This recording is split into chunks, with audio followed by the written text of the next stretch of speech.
ఆ గీతలో ఉన్నది ఏంటన్నది చదువు. భరణి.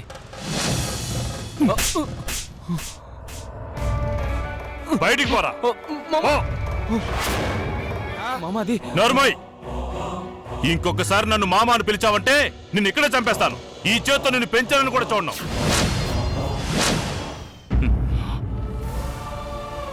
నేను చూస్తుంటే నాకు అసహ్యం వేస్తుందిరా. ఇంతకాలం ఒక పాముని ఇంట్లో పెట్టి పెంచాలనిపిస్తుంది. ఏం పాపం చేశావో ఊహ తెలియకుండానే తల్లిదండ్రులను బలికొన్నావు. నేనే పాపం చేశానన్రా, బ్రతికుండగానే చంపేశావు.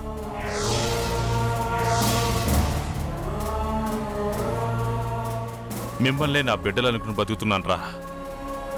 నేనెక్కడ పెళ్లి చేసుకుంటే మీరెక్కడ అన్యాయం అయిపోతారో అని నా కోసం ఆలోచించకుండా మీకోసం ఆలోచించానురా.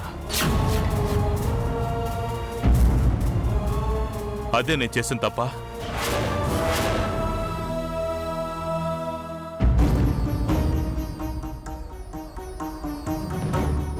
అమ్మా, ఇప్పటికిప్పుడు నానమ్మ డబ్బులా తెస్తుంది. నిన్నేమన్నా అడుగుతారేమో, ఇస్తానని తలుపావో నేను ఊరుకోను. భయపడకు, నేనేం లొంగను.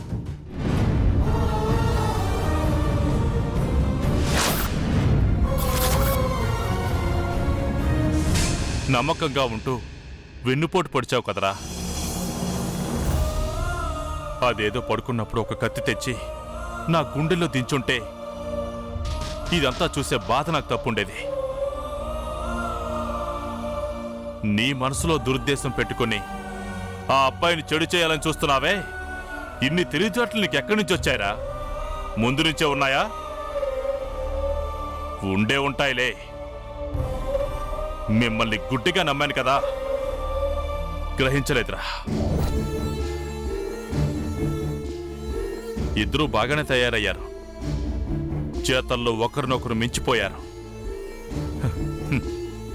ఈ ఆనందాన్ని తట్టుకోలేకపోతున్నానురా.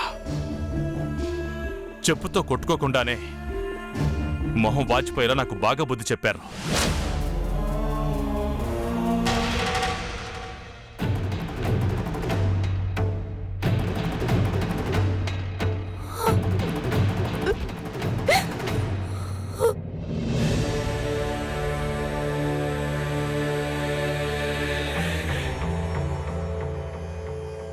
నానమ్మ, 75 లక్షలు, అది ఇప్పటికిప్పుడంటే ఎలా? వాళ్ళని ఆపడానికి నాకింతకు మించి మార్గం కనిపించలేదు పెదబాబు. నువ్వు ఇంకేమన్నా చెప్పాలా? ఇంకేమన్నా అబద్ధం చెప్పాలనుకుంటే చెప్పేయి. నేను చూడాలనుకుంటున్నాను నన్ను మోసం చేయడానికి నువ్వు ఎంత నీచానికి దిగజారగలవు అని. ఎందుకు ఆలియా, ఎందుకు నువ్వు ఇలా చేసావు? నీకు తెలుసు కదా, నానమ్మ తర్వాత నీ ఒక్కదానిని కదా నేను పూర్తిగా నమ్మేది. ఏమన్నావు నువ్వు? ఈ మధ్య అన్నిటినీ మర్చిపోతున్నావా? అది చాలు. వాటిలో ఉన్న శక్తి విషయాన్ని గ్రహించి మనకు వివరిస్తాయి.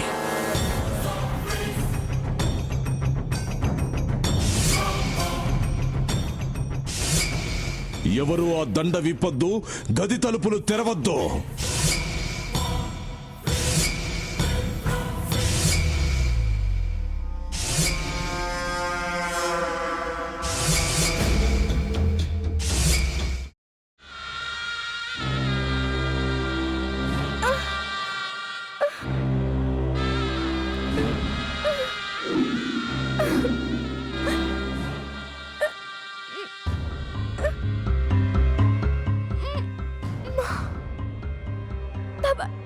వద్దు బాబాయ్, నేను చేయొద్దు బాబాయ్, ప్లీజ్ బాబాయ్. నీకు నిజం తెలిసినప్పుడే నా ఆలోచనలో నువ్వు చచ్చిపోయావు.